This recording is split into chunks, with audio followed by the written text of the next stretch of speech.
This morning I'm going to be talking about before every new era. This is kind of a sequel to last Sunday's talk.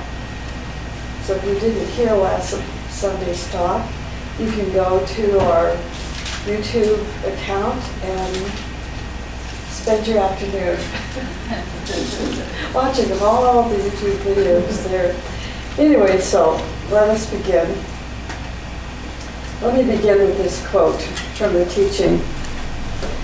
Before every new era, degeneration sets in to such a degree that it involves physical, emotional, mental, and spiritual realms. As we are now approaching the new era, we do and we are seeing widespread degeneration in all four of these realms. So if nothing else brings you peace, this is it. When we question what's happening in the world today, not just in politics, but in every really important aspect of our lives, and we wonder, are we a victim of something going on? Have I done something wrong?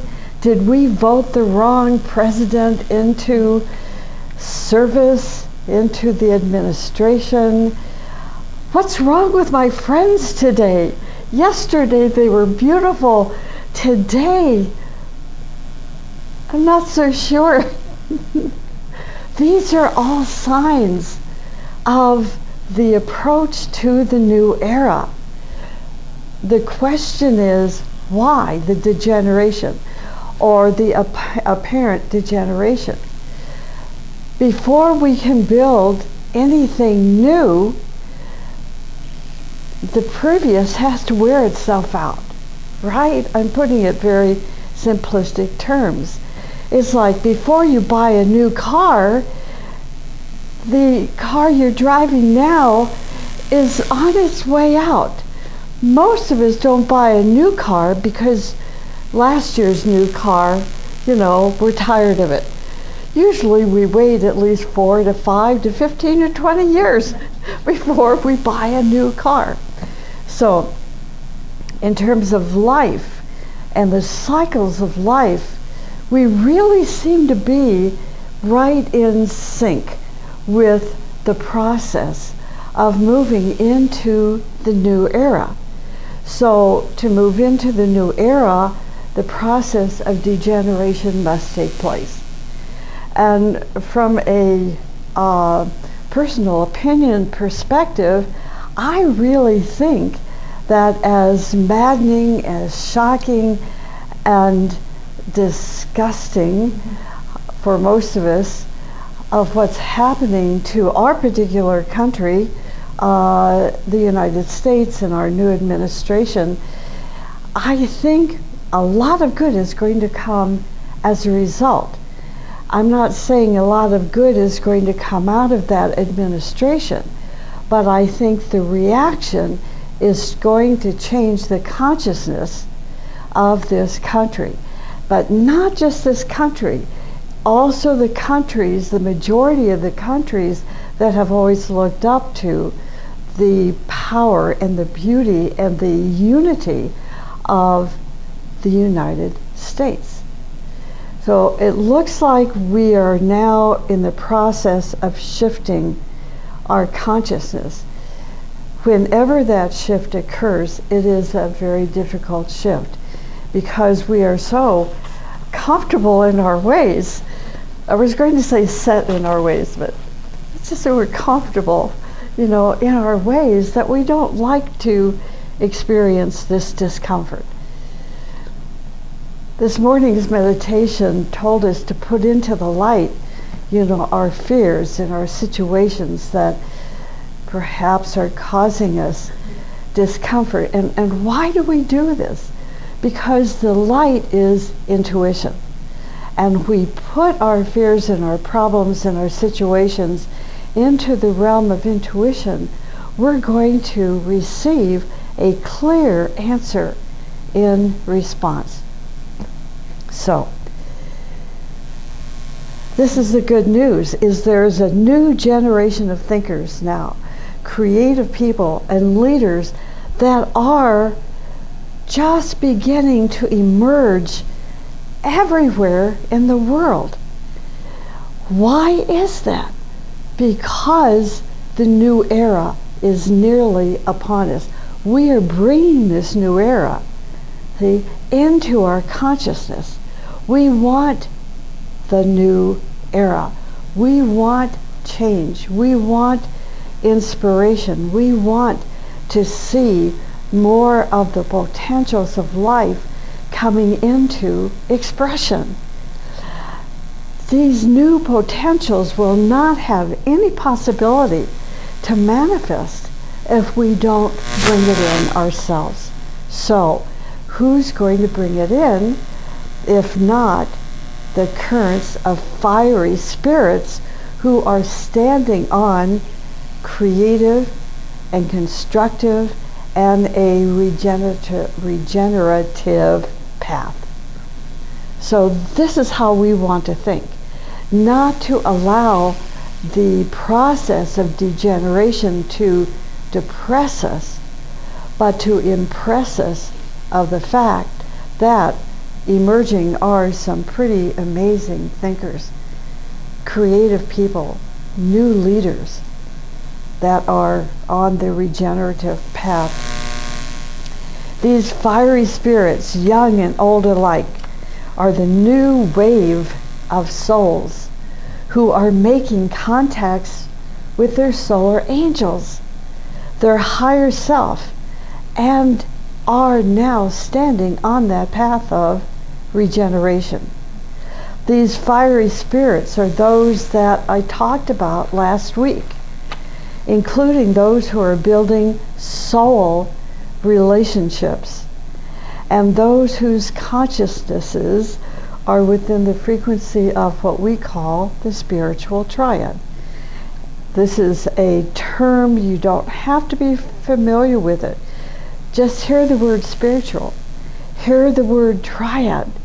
It means there's higher realms, there are higher realms of consciousness that we only have to access. We, being humanity, to bring in the new era of regeneration.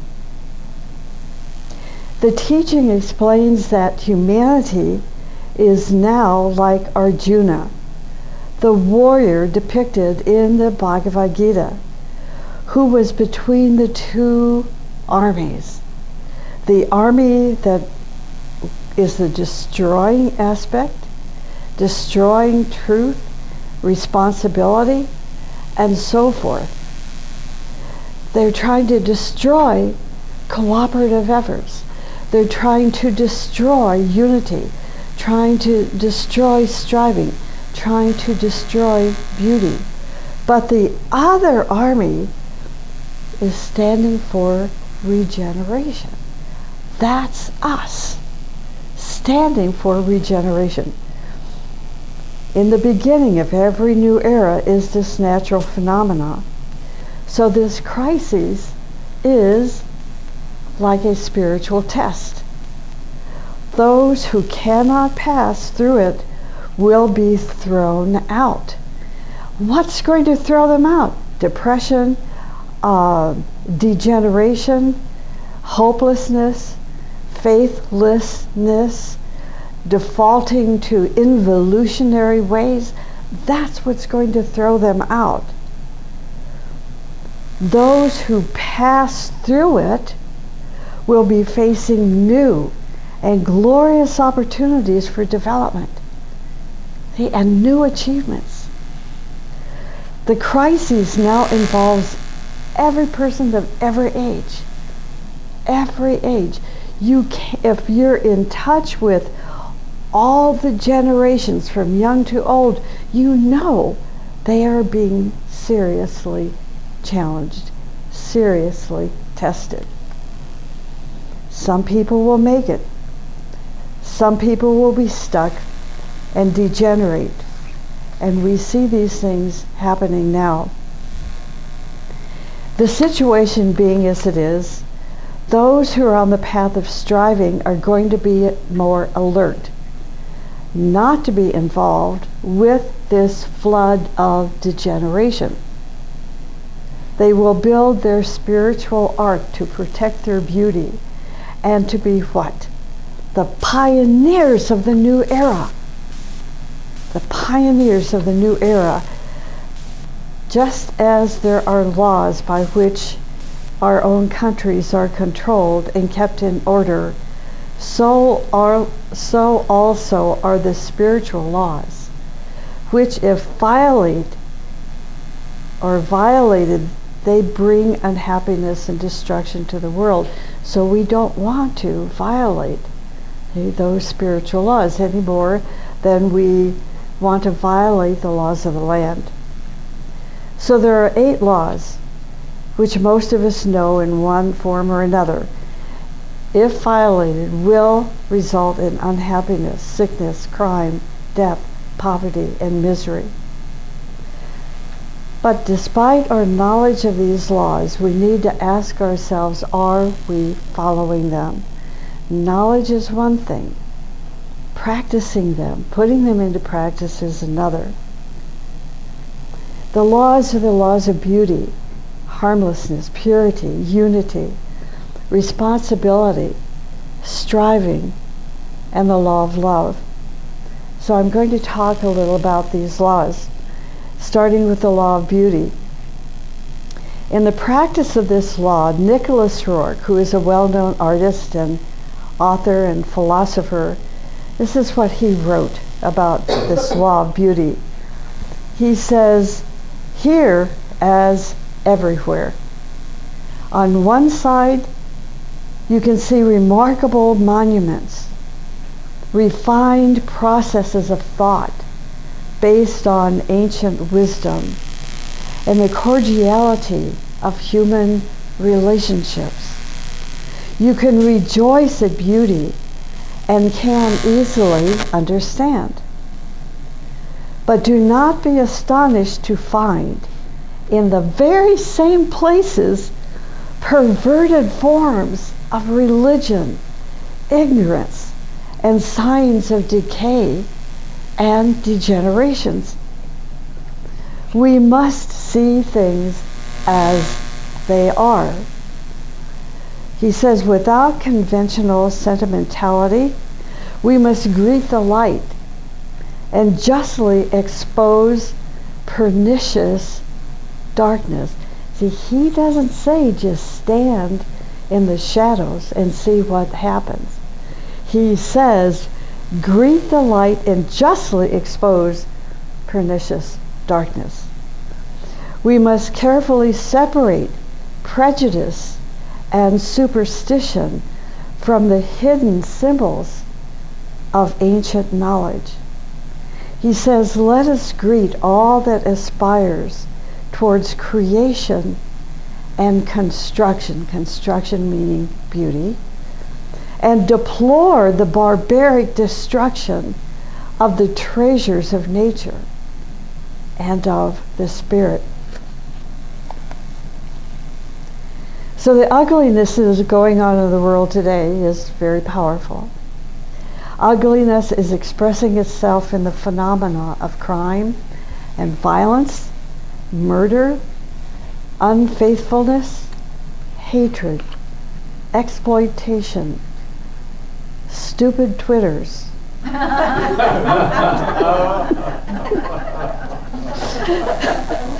then the deformed faces, I had to put that in there, and the deformed faces and bodies, which are especially presently being shown in movies. On the other hand, we have in the world masters of beauty who try to reveal their own divinity through their art, their painting, their music and dance, writings, and so forth. They try to awaken this sense of beauty in people and inspire them to think, inspire us to think and feel and act in the spirit of that beauty. They think that beauty not only gives people spiritual satisfaction, but also releases the inner potentials of humanity, organizes their mind, and inspires them to live a life of beauty. See, why do people go to museums, art museums? To become inspired, right? To embrace the beauty of these master artists, because it reminds us of our potential, the potential of life. For example, the granddaughter of one of our members is a photographer. Her family has created an environment that gives her many opportunities to photograph nature's beauty. She is young, in her early 20s. Imagine what kind of life of beauty she is going to live. She's going to live in her life. For her attention to the beauty in nature will help her live in such beauty and help her to discern what is and what is not beauty. The youth are exposed both to ugliness and to beauty. If they choose the path of beauty, if they choose to make their lives beautiful, live in a beautiful environment, try to make the lives of others beautiful, these are the youngsters that will be the leaders of the new era. Recently, a co-worker shared the teachings in her Louisiana church, teaching about the heart. One of the church's younger members said, "This is something I feel I must learn about, the nature of the heart." Imagine the possibilities of this young person who wants to learn about the nature of the heart. Imagine her traveling the path of the heart as she enters into her more adult years. She will be guided by her solar angel. She is awakening. Now, the law of harmlessness. This is a law that our pharmaceutical companies should follow. Recently, I posted a fact on my Facebook page about the damage vaccinations are causing our domestic pets. Over-vaccinating and the overdosing of pet vaccines have become a global issue. 5-pound dogs are receiving the same dosage of the rabies vaccine that a 150-pound Great Dane is. And now vets are witnessing terrible side effects. Vets are now reporting these harmful actions to the government, and they are being ignored. There are serious heart medications being given to patients, medications that include side effects that can cause death, but the doctors are still giving them to their patients with the warning, just be sure to follow the instructions. If you read the Agni Yoga teachings, you will learn always to protect your heart, your blood pressure, and your life, giving you ways to live a nice, long life. Helena Rourke wrote about heart medications. She said this: the majority of heart remedies, with the exception of strophanthus, leave harmful sediments, and if used for a long time may poison the organism. Teaching the law of harmlessness to the new generation means to bring a new era that has a minimum of pain and suffering. The age of happiness and health and success and unity and joy. The law of purity. This is not so easily understood. Let's take, for example, pure thinking. Pure thinking is thinking that is not controlled by vanity, egotism, separatism, prejudice, or illusion. There is no self-deception in pure thinking. Pure thinking is not polluted by negative emotions, such as fear and anger and hatred and glamours and so on. Purity is a state in which our human soul is in full control of his personality and runs that personality in harmony with the plan and purpose of life. The law of unity. This law is one of the basic foundations upon which all of the manifestation of life must be built. If we want to be happy and healthy and prosperous, the law of unity. Every time we think contrary to that law of unity, do you know what happens? We weaken our life. We actually weaken our life.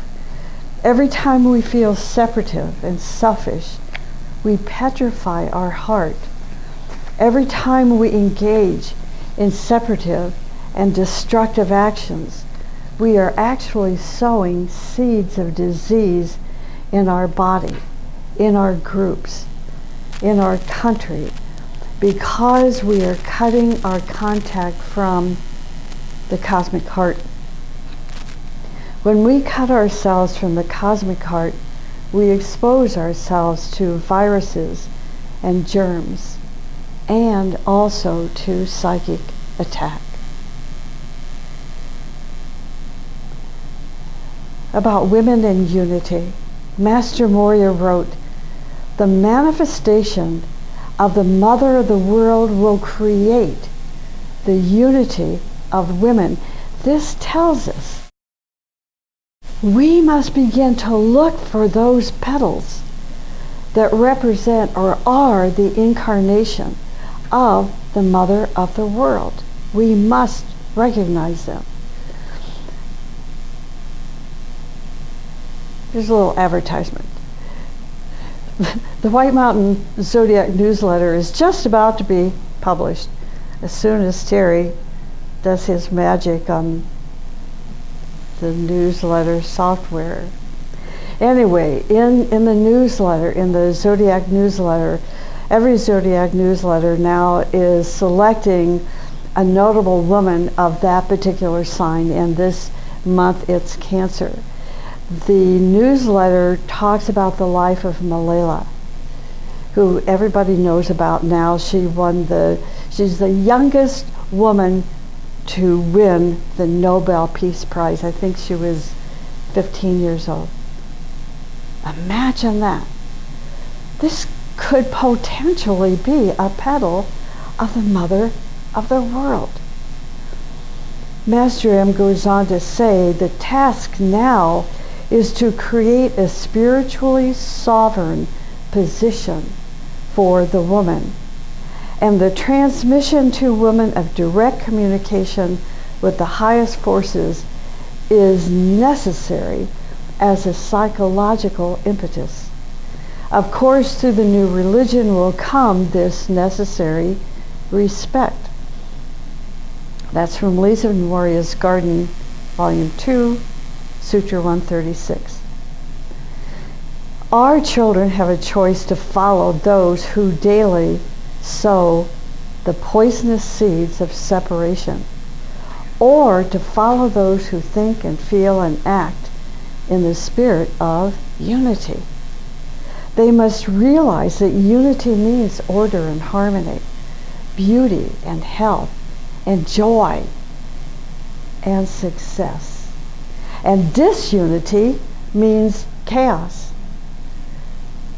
Where you see chaos, you see disunity, suffering, and degeneration. The more we live in an awareness of unity, the closer we go to the purpose of our life. The further we travel away from an awareness of unity, the closer we identify ourselves with what? With that process of degeneration, pain and suffering. The awareness of unity increases the birth of our consciousness into creativity and success on all planes of existence. Isolation freezes our consciousness, and as a result, we become involved in various crimes on all planes of our personality existence. I'm going to repeat this sentence because it could be used as a seed thought for your meditation. Isolation freezes our consciousness, and as a result, we become involved with various crimes on all planes of our personality existence. I wish I had more time to talk about this, but we can think about it. A great opportunity was given to us at the beginning of this century when the energy of Shambhala was released into the consciousness of humanity. One of the gates of Shambhala is called the isolated unity. There's another seed thought. This release of energy created an unprecedented cleavage between those who sense that the principle of unity and those who stay in the consciousness of isolation and separatism. For example, a few days ago, a person was talking about the several terrorist tragedies that recently occurred in London.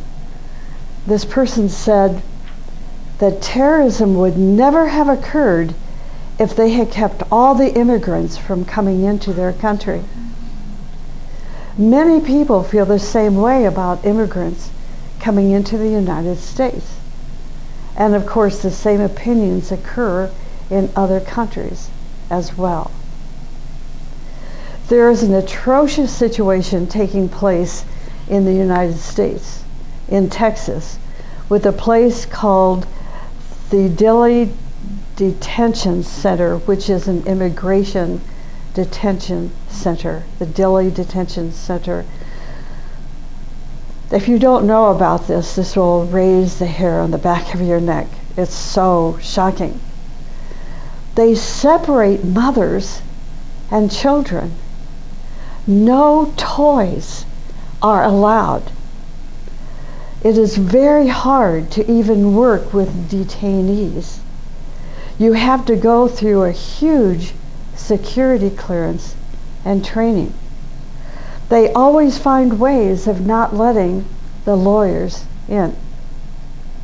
This detention center has become infamous just a few months ago when a judge said, now listen to this, when a judge said that 5-year-olds could speak and represent themselves without having a lawyer or a parent present. Now, this information was given to me by a young woman who is dedicating her life to working on the behalf of immigrants, and she and her co-workers were there in this Dilley Detention Center, so this is not hearsay. This is first-hand knowledge. She said, on the other hand, there are many advocacy groups that are doing incredible work in the field. Now, our webinar team back there has put up the website for the Dilley Detention Center. It's too long for me to speak it out, sorry about that. But if you're interested, you can send me an email and I'll send the website link to you. The law of responsibility. In studying about this law, I have learned it is one of the highest laws in the universe, the law of responsibility. It means to understand fully that we can make people either happy or miserable simply by our thoughts, our words, and our actions. Our thoughts, our words, our actions. When we have the sense of responsibility, then we live in a way that we not only prevent misery for other people, but we also increase their joy, happiness, and success. We become their protector without violating their freedom. Parents need to teach this law to their children. Friends need to find ways to remind one another about this law of responsibility. At this time, those who stand for the law of responsibility try to live a responsible life, but also to inspire responsibility in others.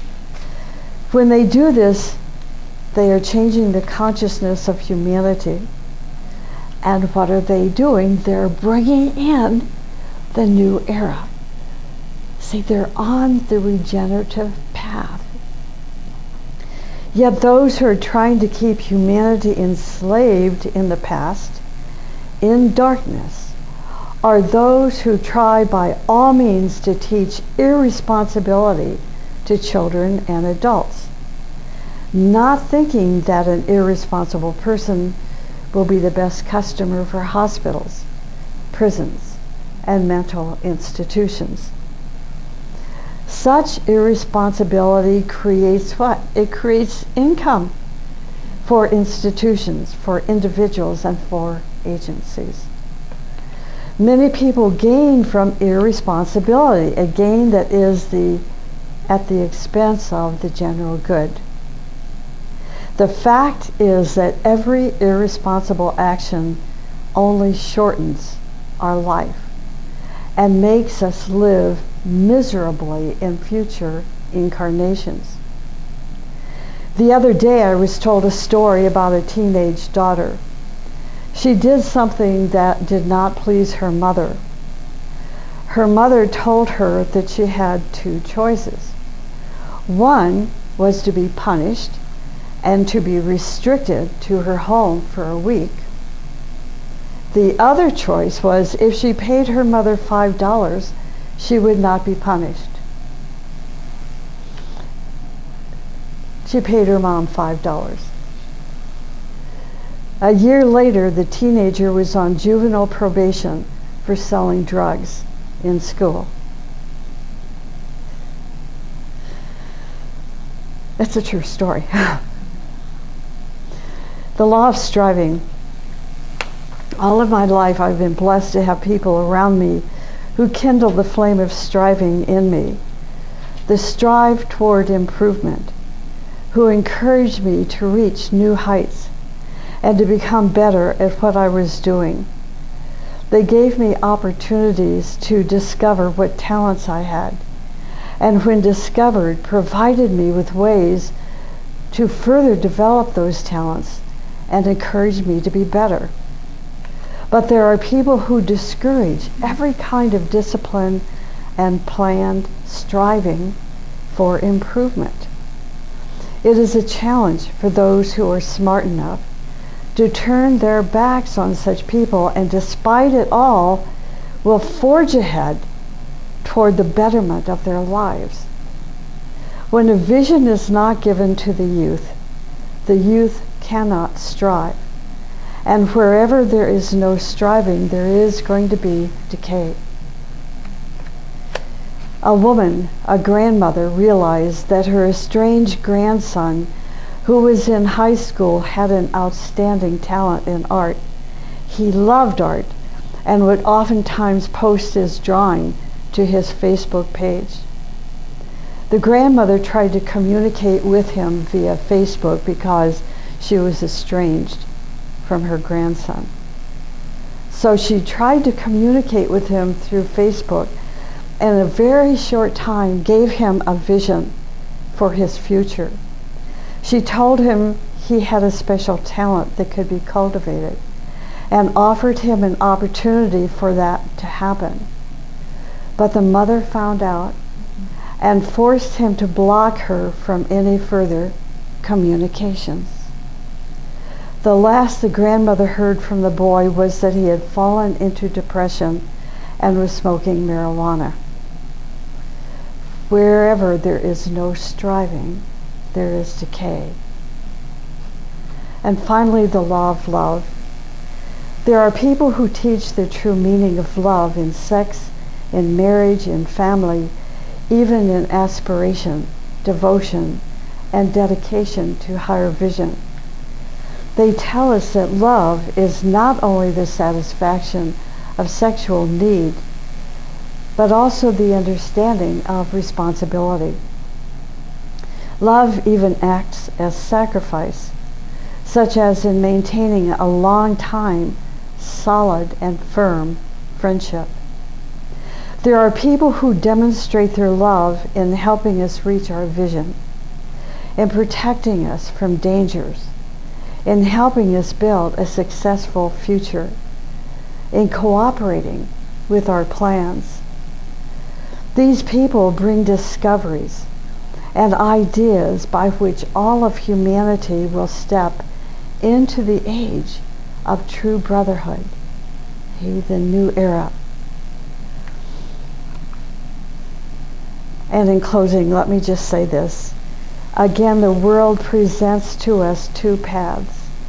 A path that will eventually lead humanity to degeneration and disease, or a path that will lead humanity to ever glorious summits of love and life. So we have our work cut out for us if we want to be a pioneer, of the new era. Okay.